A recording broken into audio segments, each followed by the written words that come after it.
Welcome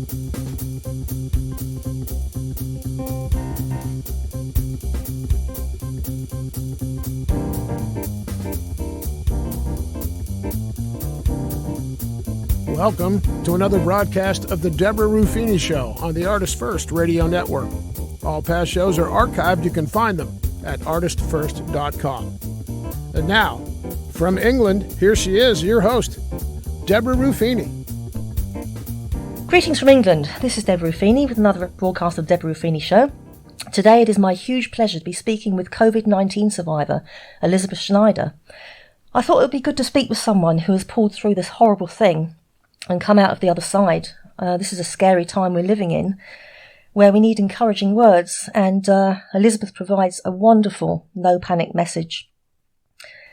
It's been of great blessing and support to me when I heard her speak. I think it was on YouTube, a clip, and I was having a bit of a panic that day, and yes, this friendly face and wonderful words of encouragement came on. I thought, yep, I want to get this woman on the show if I can grab hold of her. So that's what I did. Elizabeth, how are you doing? Thanks, Deborah. I'm well. Greetings to everyone in the UK. I'm really happy to be here. I've fully recovered. I actually came to my parents' house in Arizona to, shelter in place with my parents so that I wasn't so alone in Seattle because I was by myself. Oh, that must have been frightening to be on your own. Yes, yeah. I mean, in general, being sick is no fun when you're by yourself and you live alone. You know, you have to do everything yourself. You can't really rely on anyone else to take care of you, and you also don't have any moral support. But yeah, I think that in this current time that we're in, everything that's going on, it does cause a certain level of anxiety. And so, being by yourself and alone and being isolated from other people because you don't have any real way to go out and meet people and do different activities can be very scary. And so being close to family at a time like this, I think, is really important. Yeah, sure. That's very wise. So this is a horrible thing, and it seems to have just come all of a sudden, very quickly, out of nowhere. And so talk us through your ordeal. I mean, when did you first realise there was something wrong? Sure. So I first fell sick on a Tuesday. It was the end of February. It was Tuesday, February 25th. And I woke up that morning. I felt a little tired, a little bit dizzy. I thought for a second maybe I was coming down with something, but I also have a very busy social life, and that particular previous weekend, I had been out on Friday, Saturday, Sunday, and then I also was out on Monday night. Right. So I thought, I overdid it. I just need to go to work, come home early, go to bed early, get a lot of rest. So I got dressed and I went to work as usual. I work for a biotech company in Seattle. I work in an office. So I went to work. And around midday, I just started feeling really crummy. I started getting a headache. I felt really tired. I felt some body aches and pain in my joints. And I started feeling a little congestion and felt like I was getting a fever. Yeah. So I decided that it was good for me to go home early that day. So I went home. And I took a nap, and I woke up, and I took my temperature, and it was 101 degrees. So at that point, I definitely knew, okay, I'm definitely sick. I've come down with something. But my first thought was not coronavirus. At that time, if we rewind back in time to the end of February, there were still mostly cases in China and in other parts of Asia, and there weren't very many cases in the United States. I think there were barely more than 500. In a country of 300 million, that's not a lot at all. No. And I've lived through previous outbreaks, the swine flu, the H1N1 flu, MERS, and then the other SARS.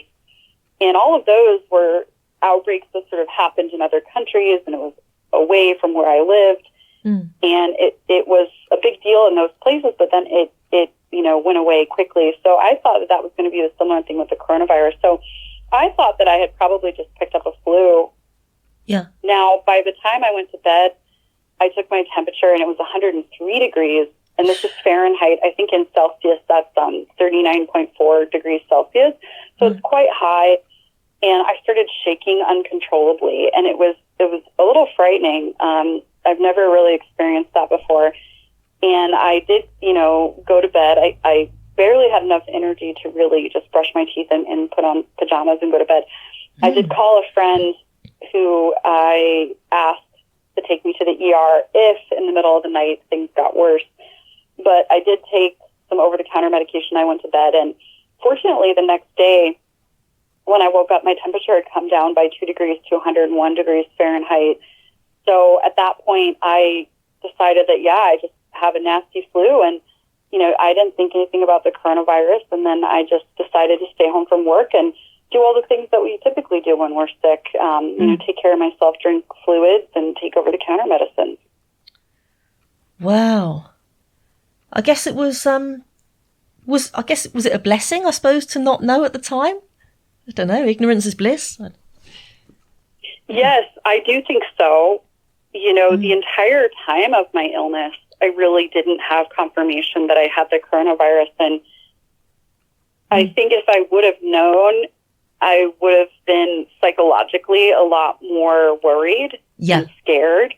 And I also think my family would have been quite frightened.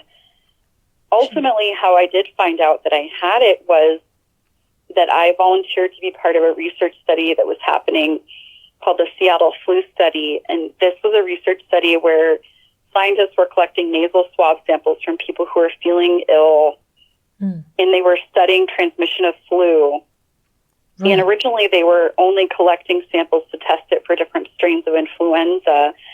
But as the outbreak of the coronavirus got worse in the Seattle area, they decided to go ahead and test for the coronavirus, even though their approval for their study through their institutional review board did not clear them for testing for coronavirus. They decided that it was more ethically right to test for this, considering that it's a public health threat, than to abide by their, institutional review board review and not test for it. So that's how I tested for it. And it was really only because a couple days after I fell sick, I found out through a Facebook post that a number of people who had attended a party with me the previous Saturday, so that was Saturday, February 22nd, 3 days before I fell sick, they had all also fell sick literally the same day on that Tuesday, and we all had pretty much the same symptoms. And it was a group of about 15 of us from a party of 30 to 40 people.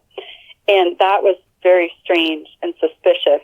Yeah. And although those people went to their doctors, they were not tested for the coronavirus. We're all tested for the flu. The flu test came back negative, and it was really only when my friends got frustrated about this lack of testing for the coronavirus that we all turned to the Seattle Flu Study and ultimately got tested through that. Right. Oh, wow. My goodness. So, is it right? You didn't have all the symptoms. You didn't have the shortness of breath. Have I got that right? Sorry. Yes, that's correct. And that was one of the other interesting things about my experience and the experience of my friends. And one of the reasons why I didn't think it was the coronavirus, I never had a cough the entire time I was sick. Wow. I didn't have any shortness of breath. I didn't have any tightness in my chest. And all told, a group of 8 of us were tested positive out of the 15 people who were sick. I don't know about the other people, if they ever got tested or what was their situation, but none of us really had any severe respiratory symptoms. A few people had kind of a dry cough towards the end of their illness, but no one, thank goodness, was hospitalized, and no one experienced any respiratory distress of any kind. So that was really interesting, and I think it sort of hammers down the concept of other people getting this and not necessarily having all of the same symptoms that are being circulated in the media as being associated with COVID-19. Yeah, that's interesting, isn't it? And that's, in a sense, it's quite encouraging because, I mean, until I saw you speak about this in the clip, I was thinking that I was just assuming that everyone had all the same symptoms, and that was encouraging to know that it might not necessarily be certain things that we would all get. So how long? Yeah, sorry. That's correct. Yeah. So the duration, did it last sort of the same length of duration in yourself as with the friends that you were with at the party, or did that vary? Yeah, I'd say that it was anywhere from 8 to 12 days. Oh, okay. I started feeling better after about 9 days. Yeah. Some people, it took them a little bit longer. It seemed like some of the symptoms were kind of lingering for a while. There was one person who was at the party who actually ended up falling sick about a week after all of us fell sick on that Tuesday. And that person actually ended up developing low-level pneumonia, was not hospitalized, but ended up going to the doctor and getting medication and recovering at home.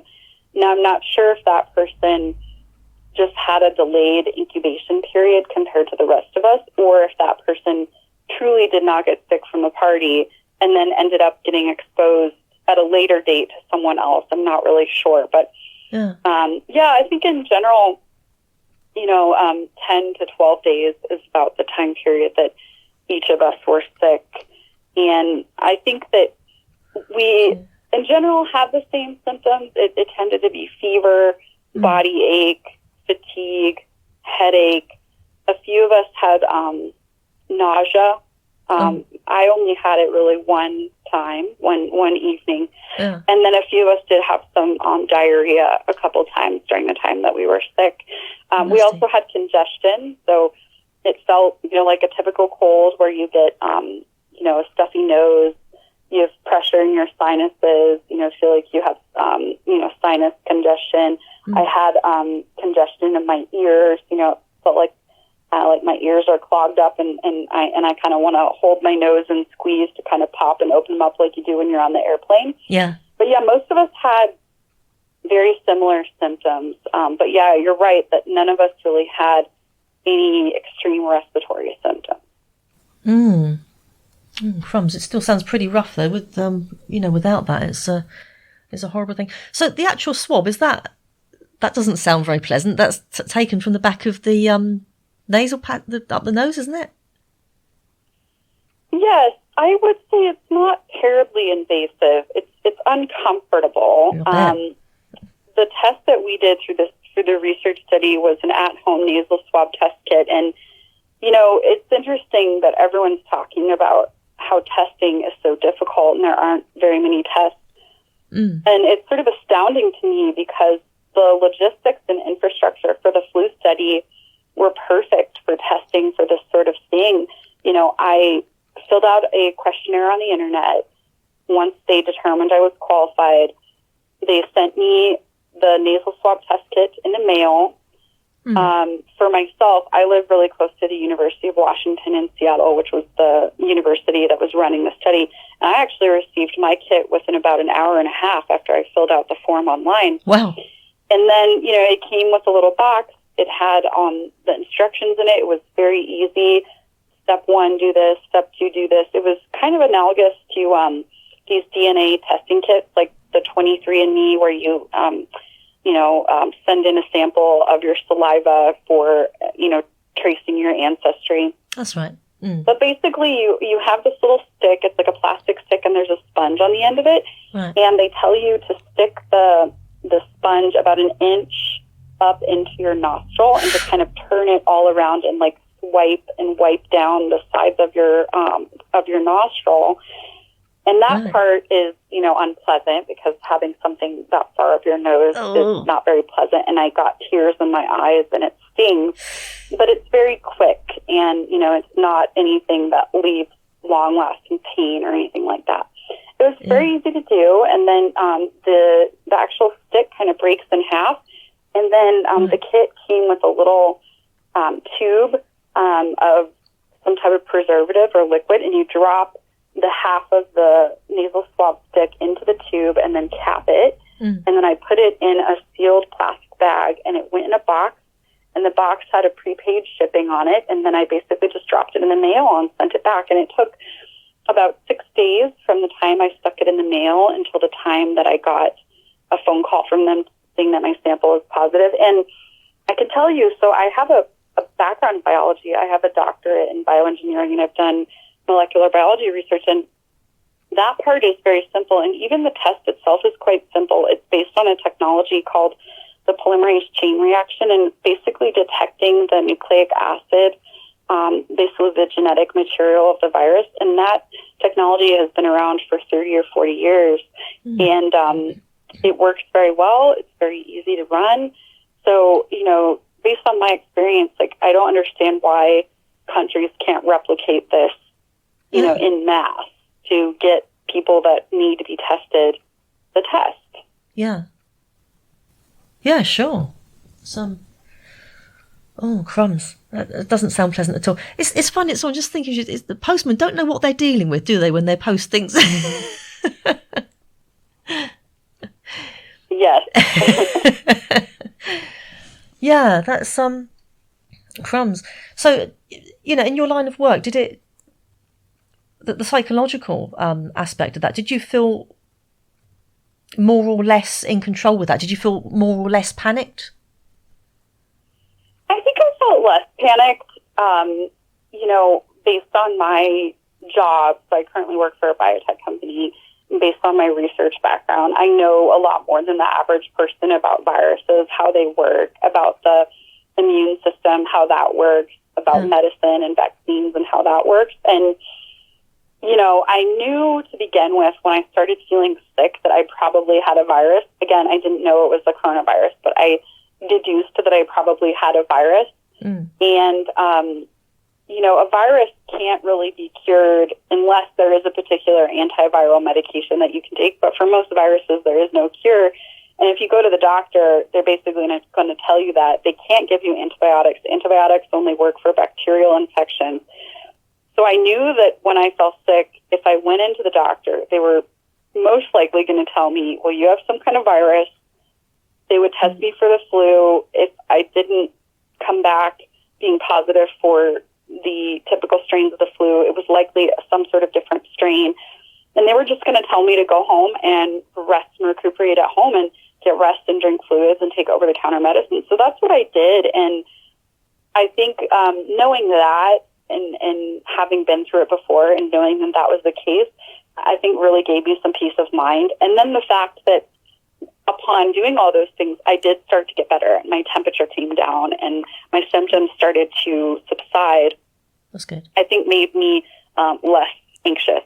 But certainly, when I did get the phone call saying that your test result is positive for COVID-19, I think that having the background that I do made me less panicked because, I can understand the science and the biology behind it. It certainly helps, though, that my case, I would say, compared to other people that we're seeing about on the news, people that got hospitalized, people that unfortunately have died from this virus, I had a very mild case. And by the time I got that phone call about a positive test result, I was actually already more or less recovered and I was feeling better. So, I think that it did help to have that scientific background. I was less panicked and felt more in control. And I honestly was a little bit curious about the situation. And since I have recovered, I've actually signed up for 4 different research studies. So these are researchers who are wanting to collect my blood to look at the different antibodies in my blood against the virus. Wow. And to use those antibodies to study whether or not there can be a vaccine or a therapy developed to prevent or treat the viral infection. Yeah. Oh, good on you. Well done. That's good.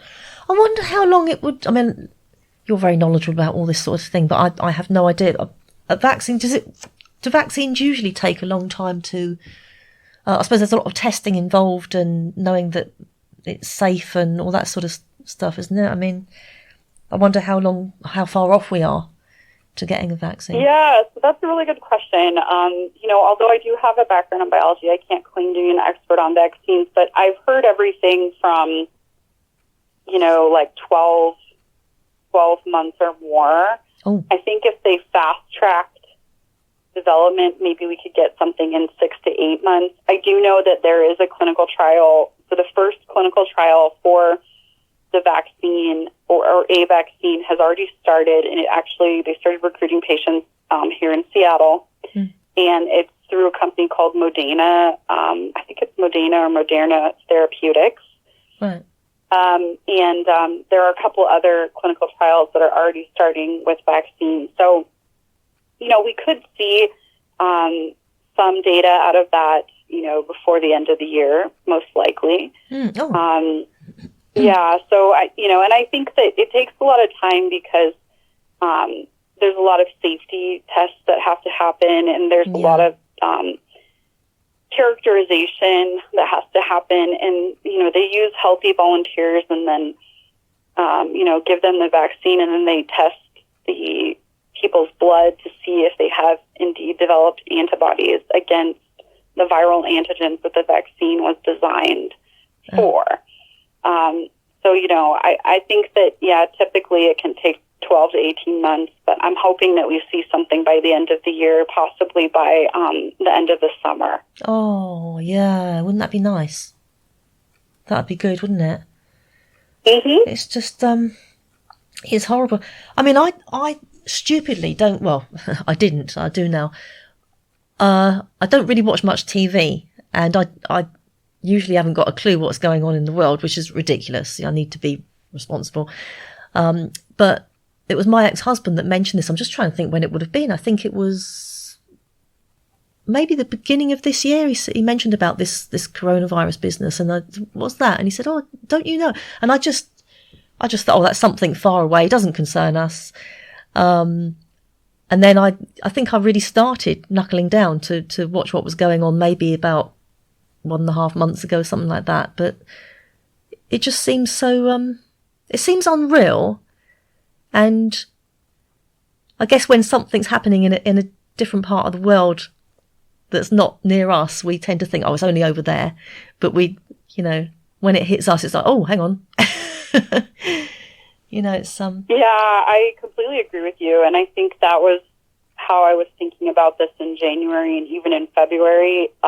Even though the first patient in the United States who was confirmed to have a case of the coronavirus was in Seattle. So a gentleman from China, traveled back home to the Seattle area and was confirmed to have tested positive. And so that was like in mid-January. But even then, exactly like you described, most of the cases in the news about it was focusing on China. And, that's so far away from the United States and certainly further away from the UK. And so, I do think that we tend to sometimes have this mindset that it's out of sight, out of mind. It's not happening here. Yeah. It's not going to happen to me. Yes. And like I mentioned with other outbreaks, even with the Ebola outbreak, for example, it has happened and it has been a big deal in the places where it originally started, in the case of Ebola in Africa, in the case of some other viruses in Asia, and in the beginning of this virus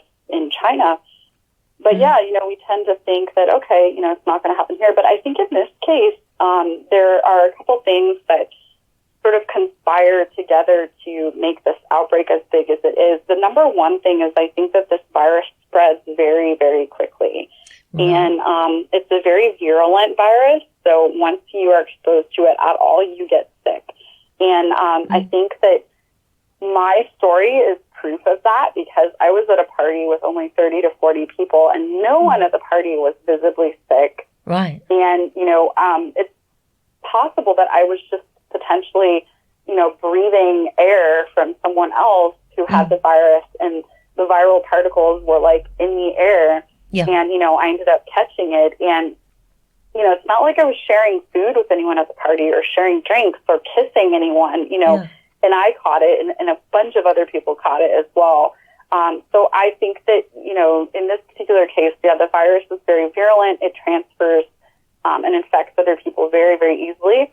And then the second thing is I think that this virus has been going throughout our communities undetected for a lot longer than the public health officials really knew about. And in that regard, the response to the virus has been sort of delayed. Yeah. We've had a lot more people that have gotten infected with it before the public health agencies were really mobilized to handle it. And, since I've gone public with my story, I've gotten people from all over the world who have messaged me and said, oh my God, I had those symptoms, those exact same symptoms back in January, or I had those symptoms even in December. Oh. And, I thought it was just the flu, or I thought it was just the cold. And, I think that in this case, because this particular virus, if you have a mild to moderate case, it is so much like a regular cold or like a flu. It has been sort of circulating undetected all over the world before, our governments were really in the know about it. And so I think those two things, the fact that it's been circulating undetected, it's very virulent, it transfers from person to person very easily, and that people who are asymptomatic, who don't have any symptoms, can transfer it, has sort of just all conspired together to create this global pandemic situation that we're in right now. My goodness, it's petrifying.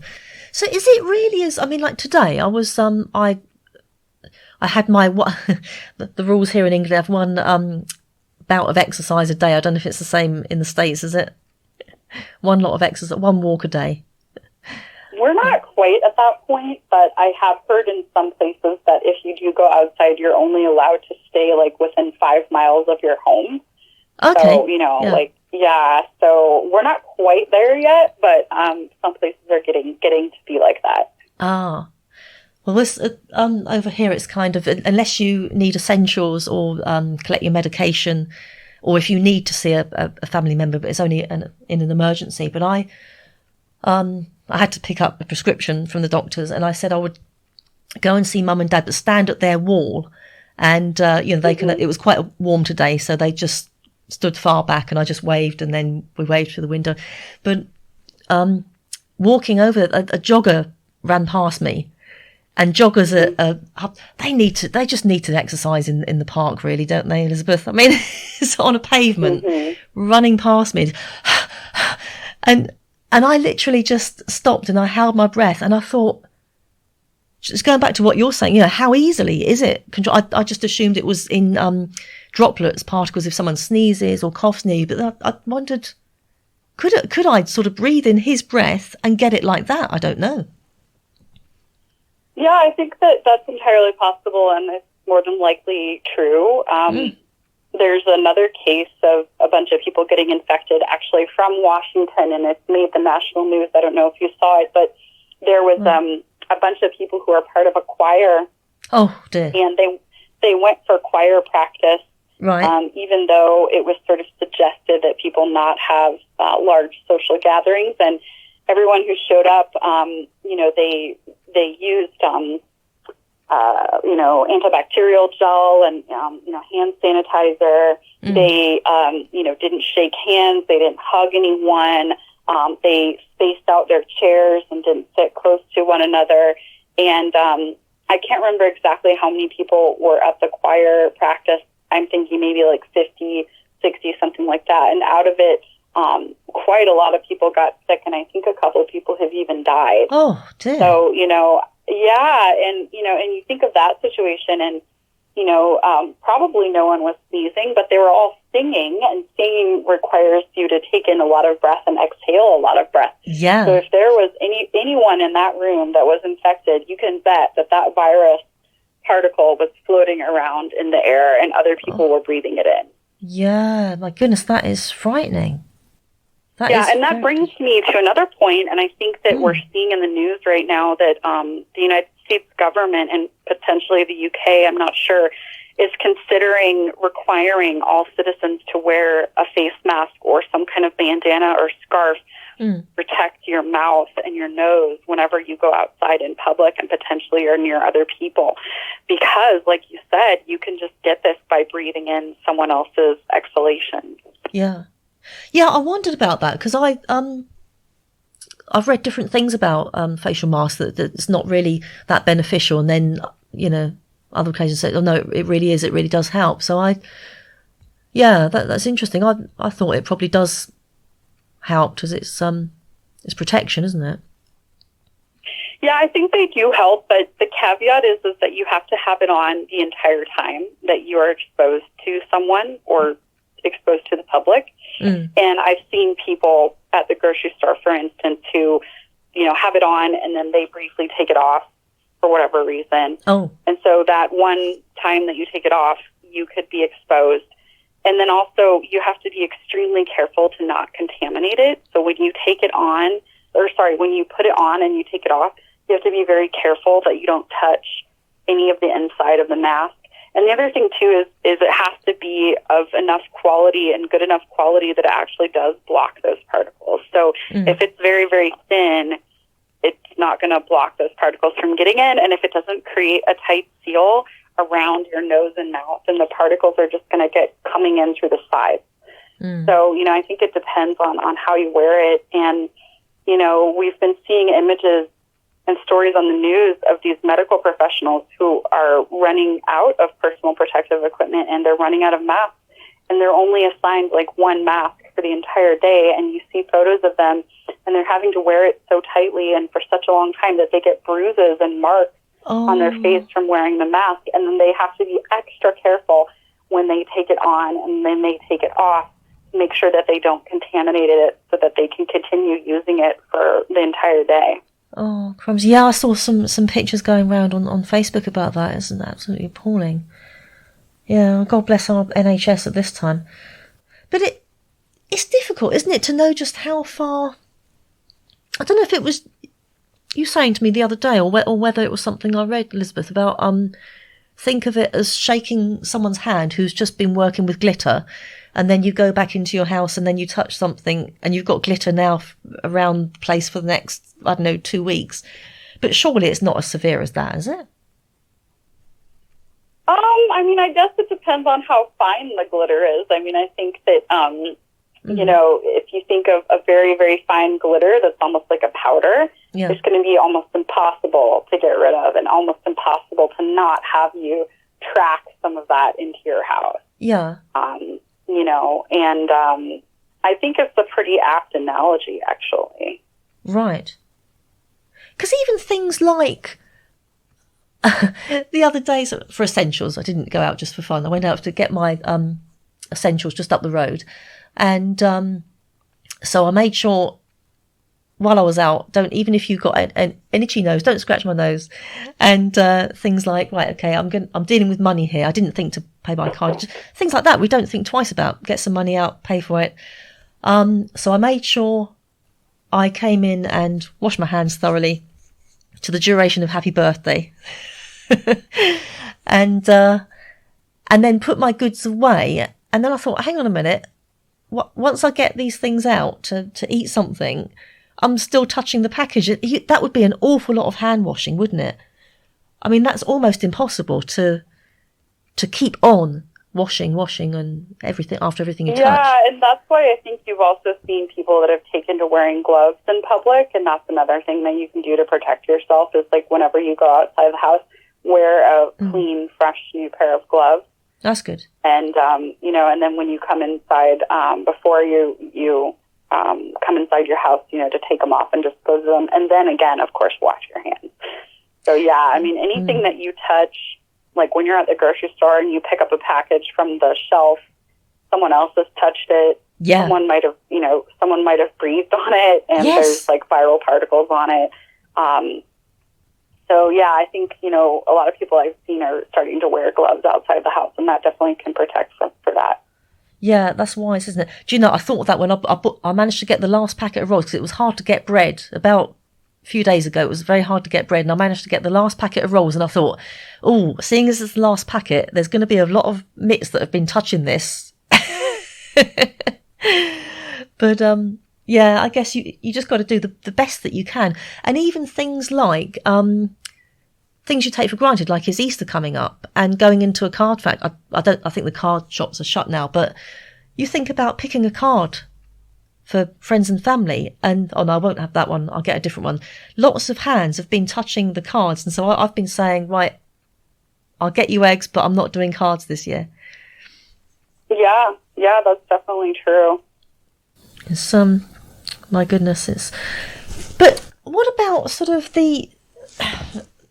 so that the death rate is getting higher, obviously, because we're having more cases, but is it true the proportion of deaths is still very much, no, I said that wrong. Yeah, the amount of death, the proportion is not increasing, so it's not getting a higher percentage in relation to the cases. Is that right? It could be. I haven't seen the statistics recently, but I do know that the death rate for coronavirus is something like, I think it's like 1 to 2%, which is about 10 times higher than the death rate from the regular flu. Right. I think that, if the infections are increasing and they're just random members of the population that are getting infected, then there's no reason to suspect that the rate of increase of deaths would go up unless for some reason there were disproportionately a larger group of people who are in the elderly category or people who are immunocompromised that were getting infected. Interestingly, what I've been seeing in a lot of the statistics is that the majority of people that are getting infected are in the 20 to 44 age range. So those are the people that you hear about that are most likely going to recover from this and that are going to be okay and not be hospitalized. Now, even that has some exceptions. There have been cases in the news, things I've read about where people are in their 20s and 30s and get it and have to be hospitalized. There have been some examples, too, where those people even pass away and die. If you remember, going back to the start of the outbreak, the doctor in Wuhan in China who discovered the virus, he was 34 years old, and he contracted it just by caring for patients in the hospital and ended up having to be on a ventilator, and he actually passed away. So, when you think about those things, it's very sobering, and it does make you panic a little bit. But I think that the overwhelming majority of people who are going to contract this virus are going to be cases like myself, where it's a mild to moderate case and that you're going to be able to recover without being hospitalized. Yeah. Well, that's encouraging. Yeah, that's very encouraging. And we don't know. Yeah, and I would add to that too that if we tested every single person globally and we counted all of the different people who were sick with the coronavirus, I think we would find that the percentage death rate would actually come down because there would be a whole lot more people who got the coronavirus, got infected, but then recovered. And so the number of people that have died would be a smaller proportion of the total population that's been infected. But, I don't think we're ever going to get to that point because we don't have enough tests.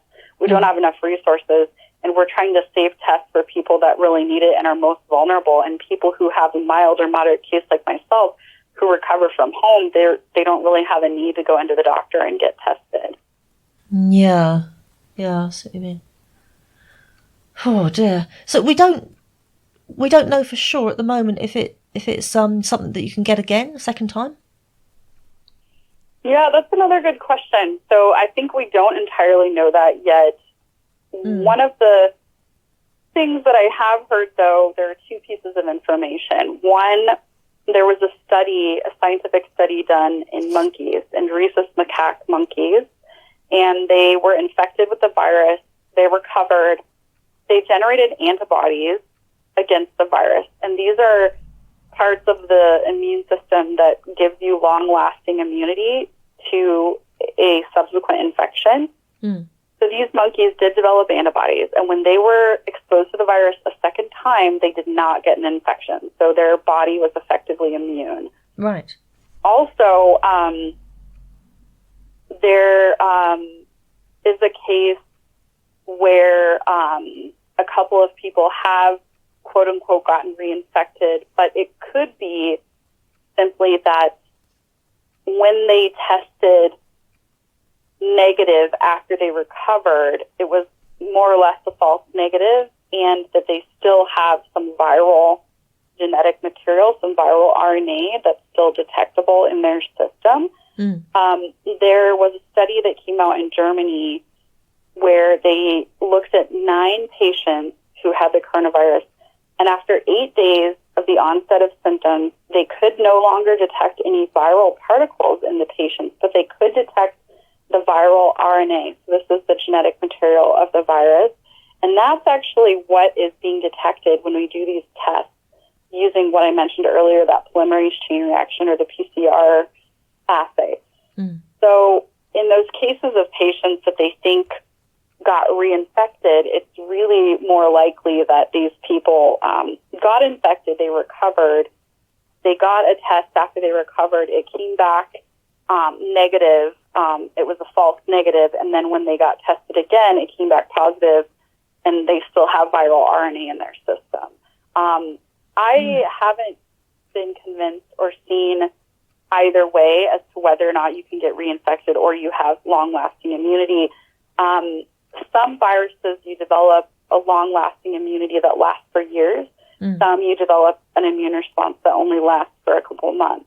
Other types of coronaviruses, which develop into like the common cold, you don't really get long-lasting immunity at all because you keep getting cold, frequently throughout the year. So, I mean, I think that remains to be seen, and that's why a lot of scientists are doing these research studies with people like myself who have gotten it and who have recovered, and they want to study what the cells, the white blood cells and the antibodies in the blood look like to understand whether or not you can develop immunity to this virus. Yeah. Yeah. Oh, good on you for doing what you're doing. That's brilliant, isn't it? It's one thing to actually have it, and then to be passionate enough to want to go on to, look into it and help with that in the future. That's really good. Yes, and there's another way that people who have recovered can help. So recently, the U.S. Food and Drug Administration, the FDA, approved what's called convalescent therapy. So this is a therapy where someone who has had the virus and recovered donates their plasma. The plasma is blood type matched and then is actually infused into a patient who's suffering from the coronavirus but isn't getting better. And so the theory is that the patient that has had it and has recovered has developed these long-lasting antibodies, which will be present in the plasma, and that will go ahead and attack and bind to the virus in the patient who has it but isn't able to recover. And so this has just been approved. And so I've also reached out to researchers who are collecting plasma for this exact purpose. And there's actually a group of researchers in the United States, I think through Michigan State University, and it's called the Covid-19 Convalescent Plasma Consortium or Community. And you can go to the website and you can sign up and you'll be contacted. And this is, I think right now just in the United States, you'll be contacted by someone locally to arrange to have your plasma donated and potentially, as a therapy for someone who has the virus and is not recovering on their own. Oh, wow. Wow, that's brilliant. Oh, it takes enthusiastic people to get us a result, doesn't it? In the end. Yes. Yeah. And also, I think this will be. I don't know what I think anymore about things happen for. Well, I suppose I should have faith. Things happen for a reason, and it's interesting. I think this will teach us a lot about humanity. From the bulk buyers to the people that have been completely selfless and offered, if there's any elderly people that I can make deliveries to, and I think it's sort of testing how people really are. I think. Yeah, I think that's exactly correct. And, I think the ultimate reality is that this virus infects people regardless of their color, their skin, their ethnicity, their religion, how much money they make, their political associations. And so I think now is not the time to bicker and fight and be at each other's throats. And it's a time where we kind of all recognize our shared humanity and that we all kind of are in this together. And I think that I'm hoping that this experience sort of teaches us some other lessons as well. So I find it interesting that we're focusing now on the social distancing and staying at home, etc. But really, in reality, that is something that you should practice anytime you're sick and anytime you're not feeling well. You should stay home and isolate yourself from others, and you should certainly stay home from work. But I know there are so many people out there who don't do that, either because they're not that sick and they can take some meds and they can suffer through it at the office. Or there are other people who can't afford it, and that if they stay home from work, they don't get paid because they don't have any sick time. And, I don't know what it's like in the UK and what it's like in England, but here in the United States, there really isn't a lot of federally mandated rules around paid sick time. Yeah. And, and some people who are outpaid hourly wages are less likely to have sick time. And so they're forced to work while they're sick. And if you're the type of person who works in the service industry, for example, someone who works preparing food, you're going to infect so many people if you're sick with something and you're in the back cooking food for people. Oh, yeah. And this is an issue that is not just something that needs to be focused on during this time of the pandemic, but during other times as well. And then there are people that are sick and can't afford to go to the doctor. Now, fortunately, you guys have the NHS in the UK, and you have government, run and government paid health care. But here in the United States, we have private insurance, and there is the ability to have government paid health care, but it's limited in scope. And so people that can't afford to go to the doctor and can't afford to have health care, they are also the ones that, walk around every day and, ride the bus or go to work or, cook your food, and then they're sick because they can't afford to go to the doctor. And so I'm hoping that these are issues that will be brought up and that we can deal with them so that, we change the way that we view our wellness and health in all times and not just in the time of the global pandemic. Yeah, that's true. That's well observed, actually. I think it's it's almost like a wake-up call in a sense. Yes. And I suppose it's sort of keeping hold of that, isn't it, amongst the despair and thinking, right, okay, this is horrible, but maybe it's going to serve some sort of long-term good. I don't know. Yeah. What would your message be overall, Elizabeth, to those concerned or to those who are very, very fearful that they have this? So my main message to everyone is please don't panic, but please stay vigilant. So, if you are experiencing any of the symptoms that I described, it very well could just be a cold or the flu, but it very well could also be the coronavirus. But as I mentioned, and as my story is proof of, if you are younger, even if you're in your middle-age years, for example, the people who were at the party with me, I was the youngest. Some people were in their early 60s. Oh. If you are healthy and you have no underlying health conditions, you will likely come out of this and have a mild to moderate case, and you won't need hospitalization, and you won't pass away. If you're experiencing any of those symptoms and they're not life-threatening and you don't need to go to the hospital, just stay home. Isolate yourself. Avoid contact with your family members. Don't go out. Try to see if you can get a friend drop off groceries, if you can order with an app, food and groceries, etc. Drink less water. Get a lot of rest. Take vitamins. Take over-the-counter medicine. But if your symptoms are worse, please definitely go to the doctor and go to the hospital. Yeah. But, if you're not in either of those situations, please just stay home, isolate yourself, practice social distancing so that we can prevent the spread of the infection and that we can prevent people who are most vulnerable in our communities from getting sick and having life-threatening symptoms. This is what we need to do to prevent the spread of this. And, it's going to take some time, and it's frustrating because, we can't go out and have parties, and can't get together with friends, etc. Yeah. But it's something that we need to do. And I think the scientists are working very quickly about developing a vaccine and developing a treatment, actually. And so I think in the next couple of months, we're going to see a lot more of that in the news, and hopefully, something will come out of it. The other thing I want to tell people is please stop buying up and hoarding things from the grocery store. It really doesn't help because it just creates panic. Yeah. And then other people start hoarding and stocking up because, you know, if you're shopping and you see that there's no toilet paper, the next time you see toilet paper, you're going to buy a bunch, even if you don't really need it, because you're worried that when you will need it, there won't be any there. Yeah. You know, the entire time that I was sick, I did not go shopping, buy a roll of toilet paper at all.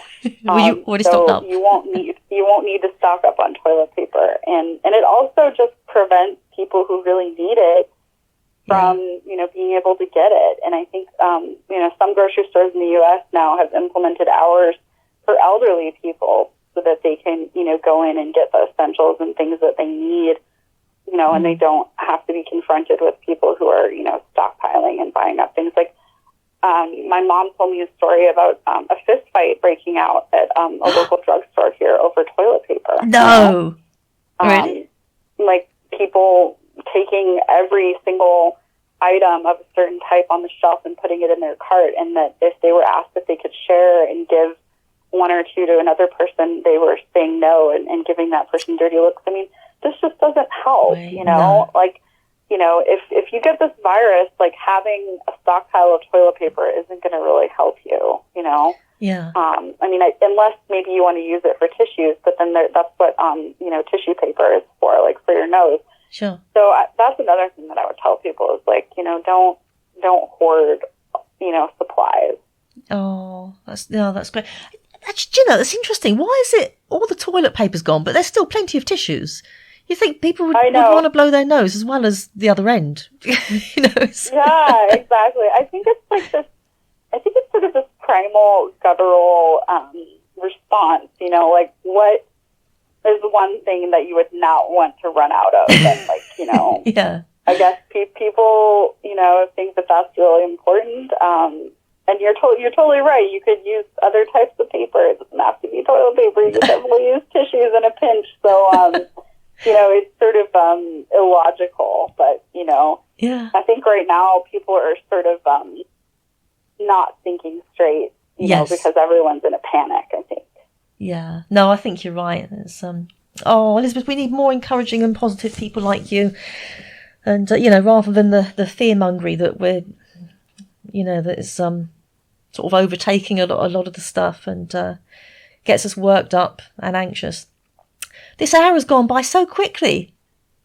It's been a real joy speaking with you, and thank you so much for being on the show and for your words of encouragement. And you really are such a blessing, and this will bless a lot more people further still. And it's good to know that you've recovered now.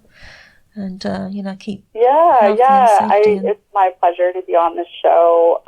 You know, I've gotten so many messages of thanks from all different people all over the world, as my story has been all over the world. And I think people are really happy and encouraged by me speaking out. And I think people have told me that you're providing us with some hope. Yes. And some positivity, and that's something that we need right now. And I think that for whatever reason, a lot of people who have had it and have recovered are not really willing to talk about their experiences, or there aren't that many people that are speaking out. And so people are just, you know, so happy that I'm talking. And so I'm very happy to be here and to come on your show today. And thank you so much for having me. Oh, thank you. And it's you've been an absolute blessing.